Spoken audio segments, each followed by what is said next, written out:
Hello, everyone.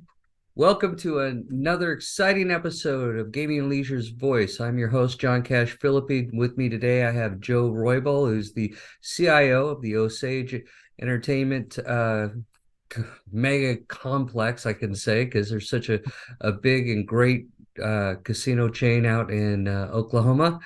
And if anybody's never heard of Osage, they've been living under a rock. So they're a big company. Before we start all that, let me give a shout out to our sponsors, which is Hotel Genie. Discover Hotel Genie and elevate your hotel's guest experience by harnessing cutting edge communication technology. Whether you're aiming to cut cost or boost revenue, Hotel Genie equips you with tools to outshine your rivals. Connect with Russ now at 702-820-1400 to experience a tailored, no cost demo designed exclusively for hotels and casinos. Well, everyone, let's get back with Joe. Oh, and Joe, why don't you start by telling everybody about yourself and what you do? Thank you, sir. My name is Joe Roybal. I've been with Osage Casinos as CIO for close to 10 years. It'll be 10 years in February of next year. I've been in the tribal gaming space on the IT side for a little over 25 years now. A little bit about Osage. We are a tribally owned casino operation. We have 7 properties in and around Osage County here in Oklahoma, and largest facility being our Tulsa facility.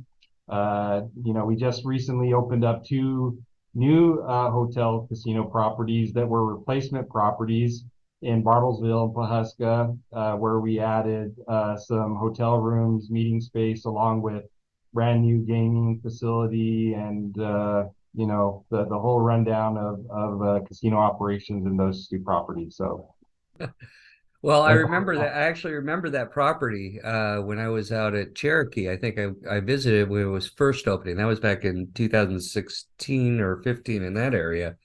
yeah. Yeah, that was a while ago. But Yeah, so now you they're probably expanding, and that's great. Yeah, so if you're at our Tulsa property, we were definitely around 2016 still at our old facility that was here. Uh, so we actually leveled that property and created a whole new facility, state of the art, 300 hotel guest rooms, plenty of gaming space, meeting space, several food and beverage venues. We originally opened up a microbrewery that we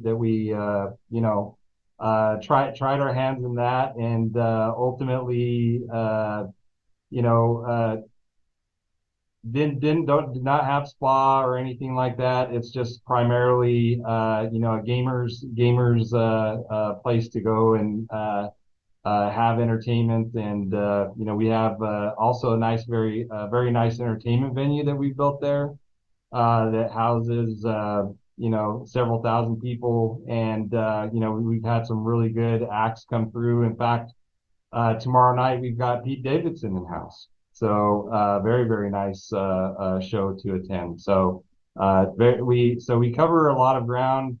We're not a full service resort as of yet, but we've definitely. I'm very proud of the growth that we've had, and I'm glad and proud to have been a part of it. In the last 10 years. That's fantastic. So getting back to because we're talking on the leadership series, because I handpicked you because I think you're an exceptional leader, and I think it's an honor to have you on this show. Appreciate Um, what do you think makes a great leader? I believe a good leader, number one, has the ability to communicate very well.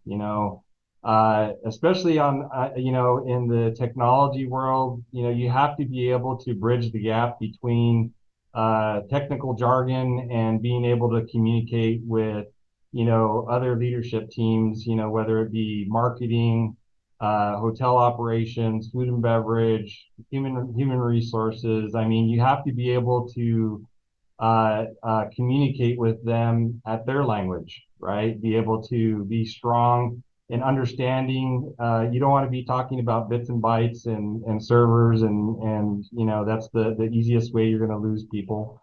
So you definitely want to have a good business communication acumen. Definitely for sure. You also, in my perspective, you have to have the ability to adapt. You know, not every organization is the same. Not every organization is the same level from a maturity standpoint. Does not have the same resources, do not have the same goals and objectives. So you have to have the ability to, wherever you're at, be able to adapt and be able to adapt to different leadership styles, for the people that you work with. So that's to me is really important. You have to be, this is a little corny, but you have to be honest about what you know and what you don't know. You know, have a sense of being transparent, having a sense of humility. Just again, for me, I understand, that I don't know everything in the world. There's plenty of other more brilliant people out there in the world that know more than I do. But I know what I know, and the things that I don't know, I use that as areas for things that I can improve upon for myself and my leadership style. I reach out. I have great networking contacts that I rely on to share ideas with.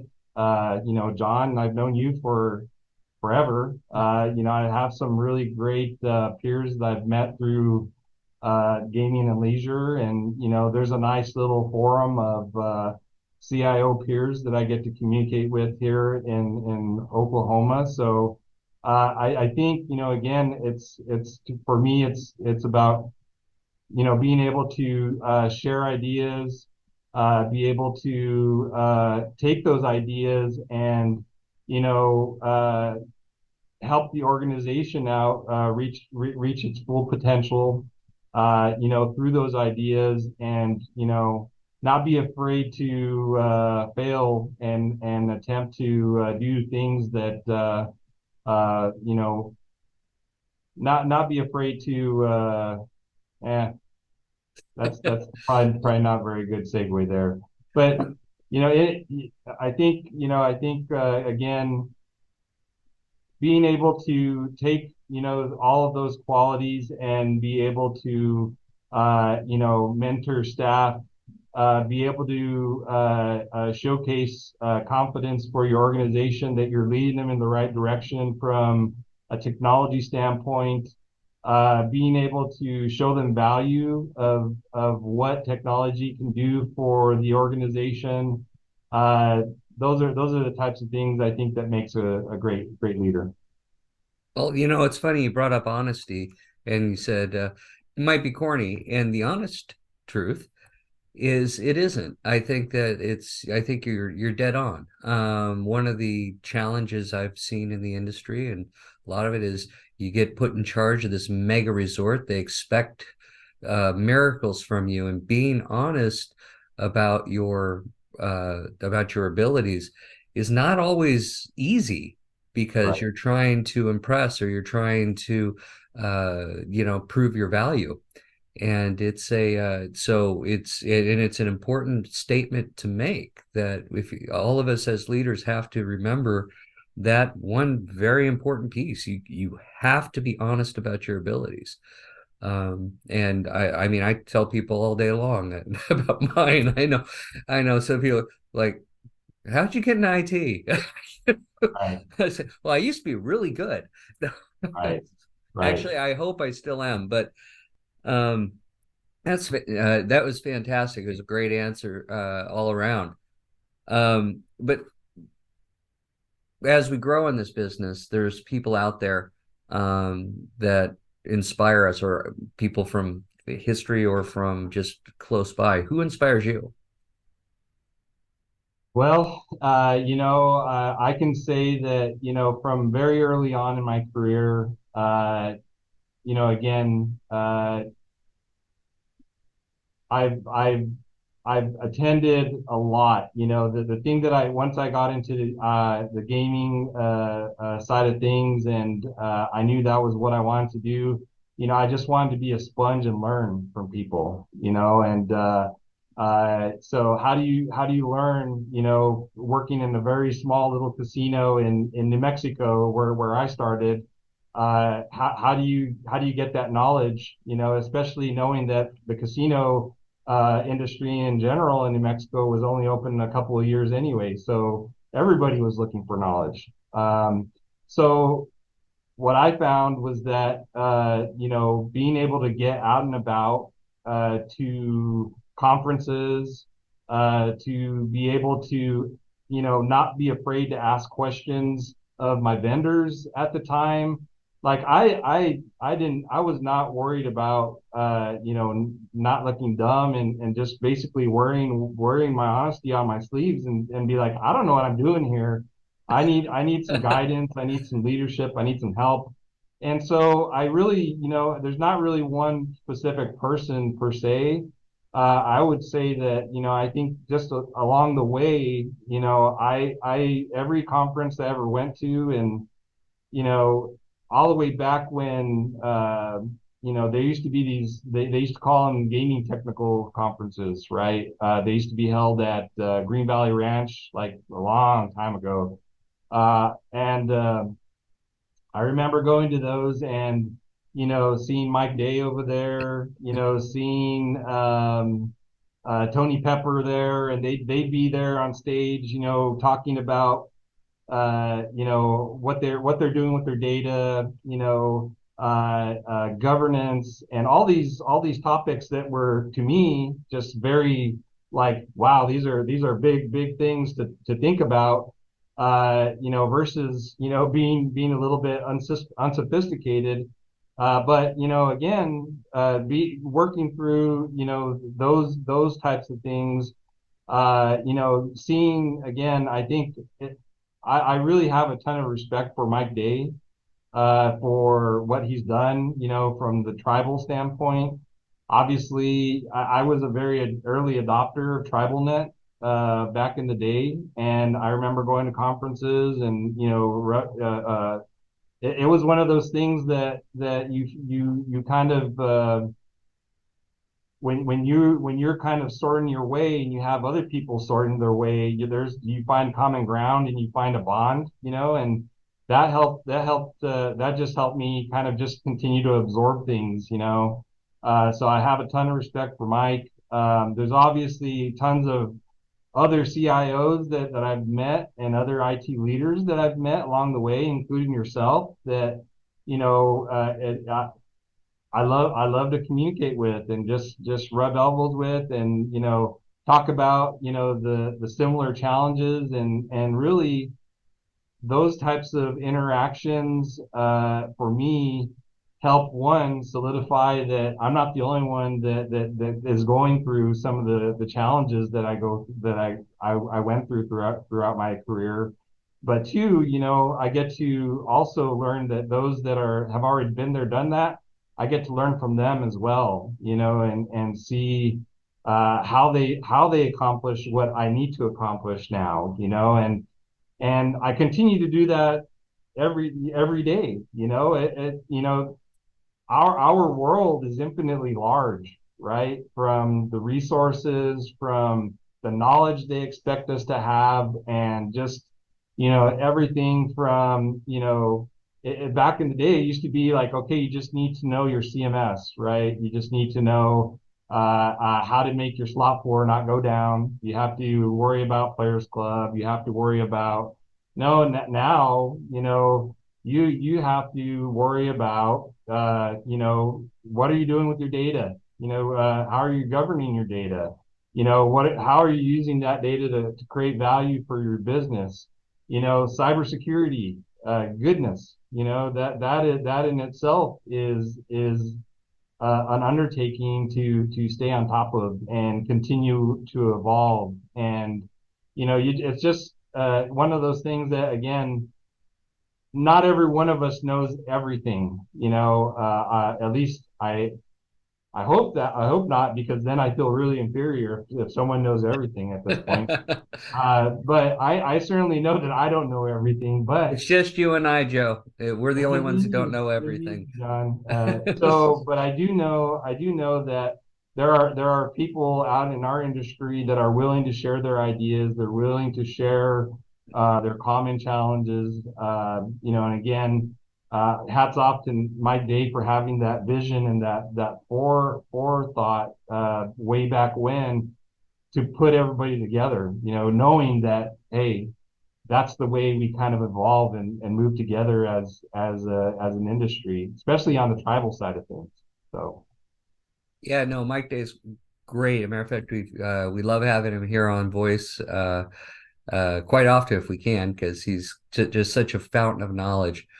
And I call him too. I think we all do, and along with Tony and quite a few others. So there's just some people out there that are great to talk to. Um, that's oh, so did you, in your own journey, did you decide to become a leader, or were you kind of thrust into it? You said you were in New Mexico, a small casino. That's where we met. yep.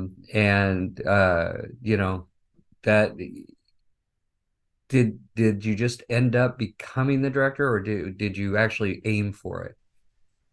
It was I think I always had kind of leadership aspirations, I'll call it. My parents were both, successful business owners. And I obviously, kind of I don't want to call it the family burden, but you want to live up to your parents' expectations and what they've done, right? So when I finally started to get into college and ultimately when I started getting my first jobs, I would tend to gravitate towards being the person that wanted to lead, right? Or wanted to organize and wanted to not necessarily have control, but if you're in a peer group and your grade is part of that part of the destiny of the peer group, you know, hell and high water, I want an A, and so I'm going to do everything to do that. So when I first got into San Felipe, way back in 1998, there was two of us, two people in the IT department that covered the casino. Myself and my peer Gwen Trancosa, who by her own right is an amazing person in this industry, and actually is she works for Konami Gaming at this point. But anyway, uh, there was only two of us. Both of us, were figuring our titles were project manager. We were figuring out like, okay, what are we supposed to be doing here? Are you in charge or am I in charge? And some things she would take charge of, some things I would take charge of. But ultimately, what I started to find, throughout the organization was I'm a pretty good diplomat. I like to get along, and I like to really make sure that people are satisfied with the work that we're doing. And so, I think part of those traits that I was exhibiting, people started kind of looking at me like I was in charge. Even though I wasn't officially in charge. Then I left San Felipe, and I went to Sandia right prior to they moved into their new facility, which is an old facility now. So I went over there. I went in as like an analyst. I did have a manager that was above everything.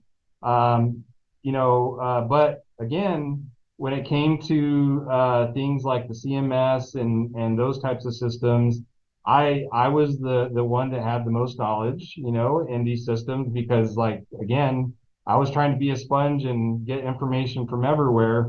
And so people started to look at me like, oh, this guy knows what he's doing, so they would come to me for different things. And Unfortunately, my boss, left, and we were left without a leader for a while.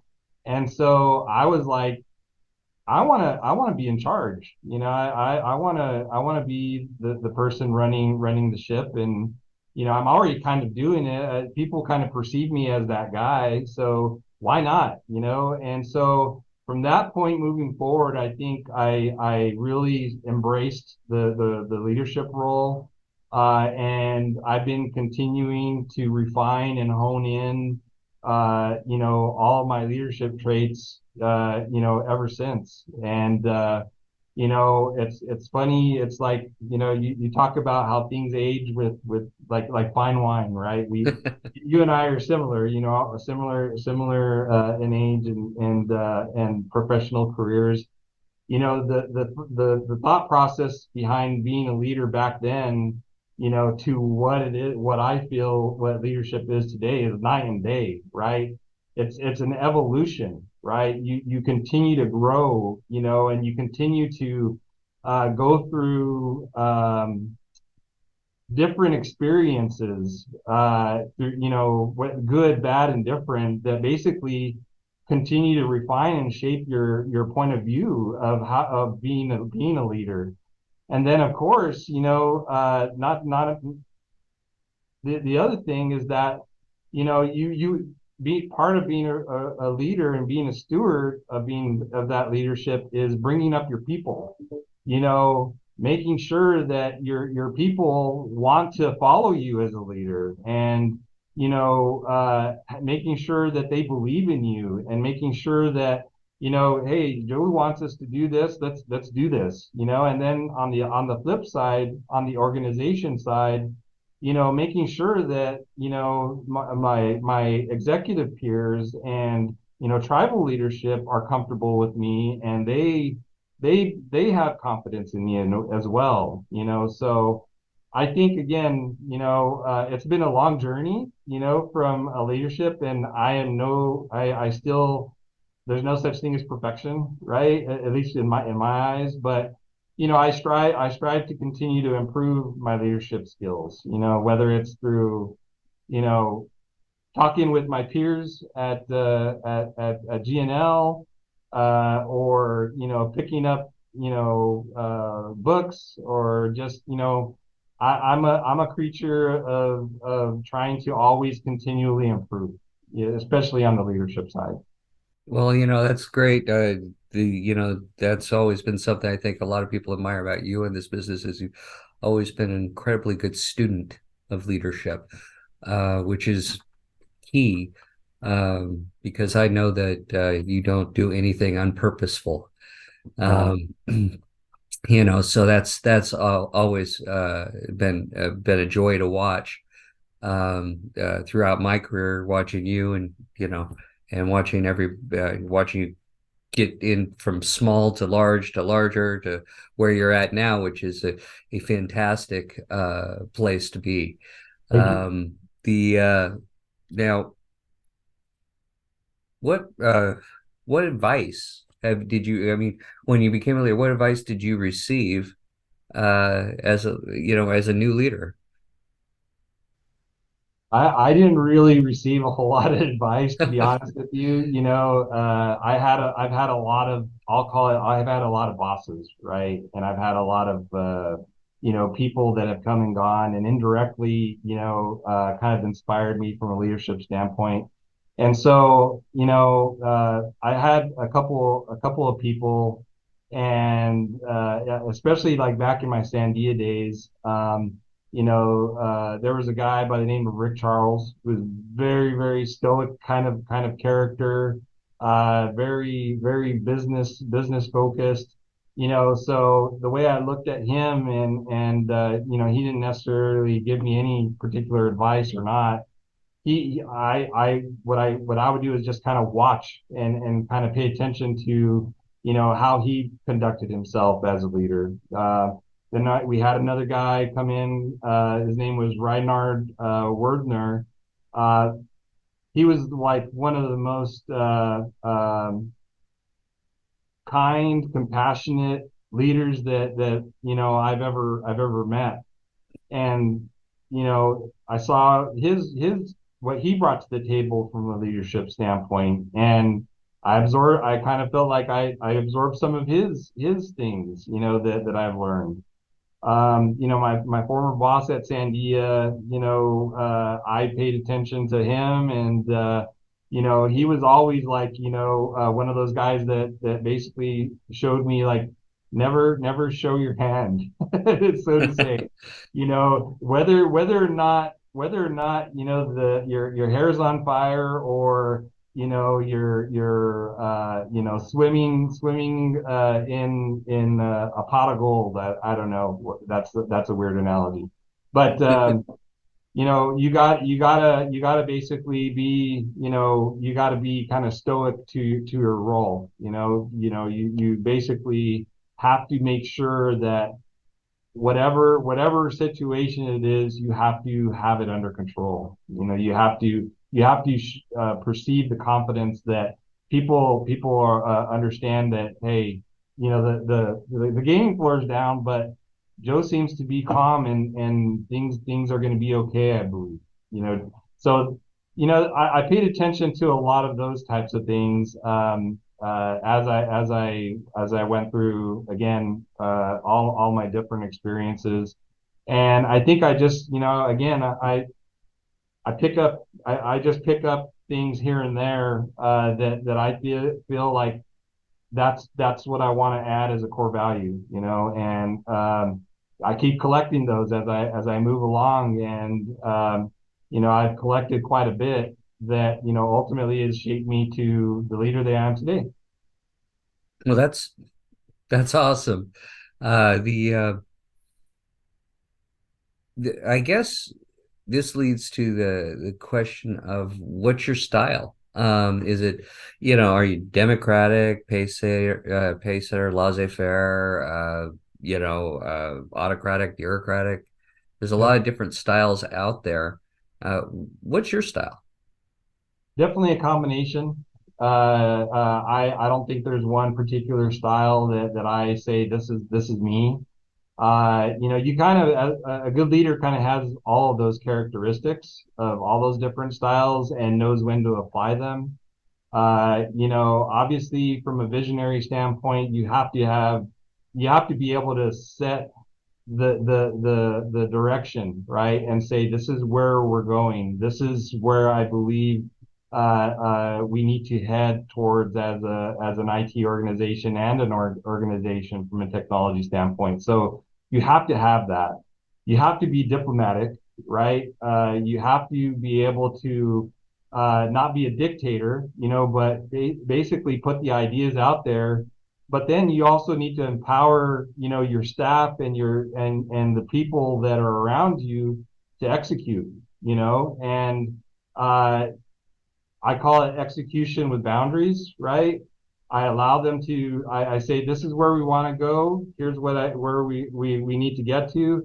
I turn it over to them, and I'm an open door. If they need help or if they need guidance, I'm there to bring them along and share my experience and help where I can. But I am no micromanager. You can ask my staff. I try not to be.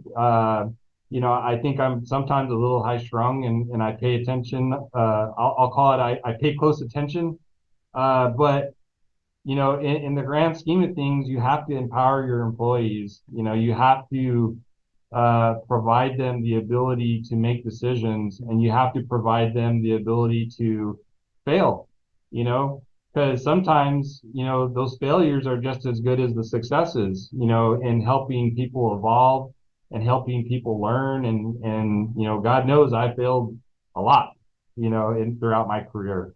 And, every single time I failed, uh, you learn something new, and you put that in your repertoire so you don't do it again, type of thing. So I think it's a combination of a lot of those things. As far as the traits, I wouldn't say I'm one particular leadership style. I would say I use them. I use my leadership styles when I need to use them, but overall, I try to be a true CIO where I'm just setting the pace and I've got the resources around me. And, if the resources aren't around me, then, that's what a CIO does. You gotta find out if this is the direction we got to head and we can't get it done internally. We gotta go external. Right. And so, um, just again, a good combination of all of those traits, I believe. No, that's great. Except for being the dictator. I'm not a dictator. Well, I guess sometimes that's in other industries. Our industry doesn't usually accept dictatorship No, very well. The no. I know that I had John Varelli on the show, and John had said something similar where he said delegate and follow up. So Yeah, something that's been very difficult for us technologists who came up through the ranks, yeah, to delegate and then keep following up on it. Kind of like, are you done yet? Are you done yet? yeah. You know? Uh, Um, so, you know, what do you see? Because we're getting a little short on time, so, but I really wanted to get to what's your secret sauce? I mean, what do you know? I'll say my secret sauce is I feel like I'm a humble guy. I'm not one of those. To be honest with you, when you asked me to do this the podcast, I was like, I don't really like to boast. Yeah, I don't like to go and talk about my experience. I'm one of those guys that tends to do my job and not necessarily talk about it. So I believe I for me I like to get the job done. I have a sense of humility. I have a sense of being able to embrace the unknown and embrace my weaknesses. Because again, you can't be perfect. No one is perfect. And, as they say, perfection is the enemy of progress. And the other thing is I kind of feel like, I'm a genuine person, whether you see me at work or whether you see me, outside of work, I'm the same guy. I'm just basically, someone who's living, a very, blessed life. And, you know, it's amazing. It's amazing to me. I talk to my wife all the time. I'm like, I can't believe I'm doing what I'm doing. It's just one of those things where I'm really thankful and happy to be a part of the gaming industry, this community. I'm really happy, here at Osage, that, uh, the work that we've done here and our growth and everything that's happened here at Osage has been an amazing experience. And so from a secret sauce, I would say, be humble, know what you don't know, and continually evolve. You have to continually evolve. You have to continually learn. Don't sit in your laurels just because you've done and you've completed the projects you had to complete.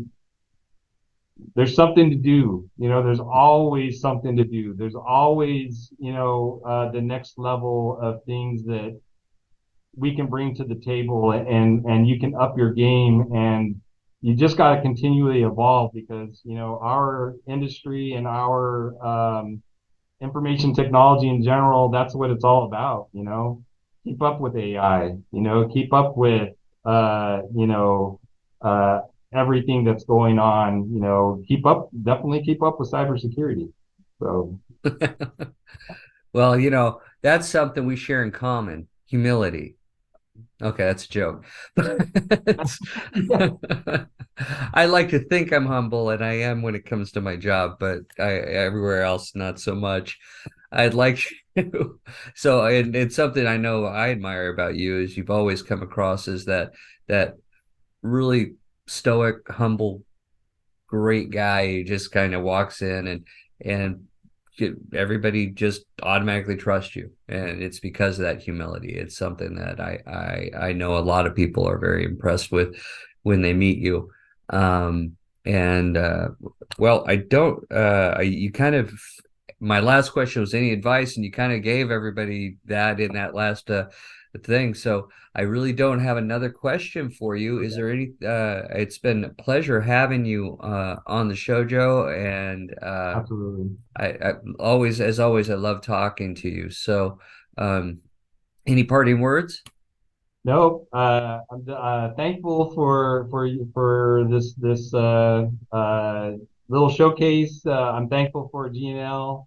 I certainly appreciate the opportunity to talk to you, John, and continue to wish you all the best, sir. Well, thank you, and thank you everyone for tuning in. This has been Joe Roybal with the CIO for the Osage tribe, and my name is John Cash Philippi, your host with GNL Voice. And see you next time.